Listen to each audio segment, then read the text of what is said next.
दुर्गा पूजा की कहानी। महिषासुर नाम का एक बड़ा ही शक्तिशाली राक्षस था।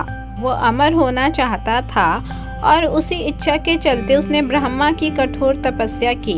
ब्रह्मा जी उसकी तपस्या से खुश हुए और उसे दर्शन देकर कहा कि उसे जो भी वर चाहिए वो मांग सकता है।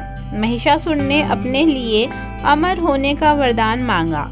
महिषासुर की ऐसी बात सुनकर ब्रह्मा जी बोले, जो इस संसार में पैदा हुआ है उसकी मौत निश्चित है, इसलिए जीवन और मृत्यु को छोड़कर जो चाहो मांग लो।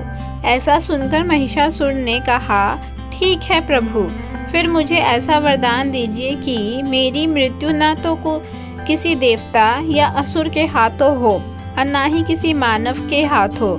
अगर महिषासुर की ऐसी बात सुनकर ब्रह्मा जी ने तथास्तु कहा और चले गए। इसके बाद तो महिषासुर राक्षसों का राजा बन गया। उसने देवताओं पर आक्रमण कर दिया। देवता घबरा गए। हालांकि उन्होंने एकजुट होकर महिषासुर का सामना किया, जिसमें भगवान शिव और विष्णु ने भी उनका साथ दिया, लेकिन महिषासुर के हाथों सभी को पराजय का सामना करना पड़ा और देवलोक पर महिषासुर का राज हो गया। महिषासुर से रक्षा करने के लिए सभी देवताओं ने भगवान विष्णु के साथ आदि शक्ति की आराधना की। उन सभी के शरीर से एक दिव्य रोशनी निकली, जिसने एक बेहद खूबसूरत अप्सरा के रूप में देवी दुर्गा का रूप धारण कर लिया।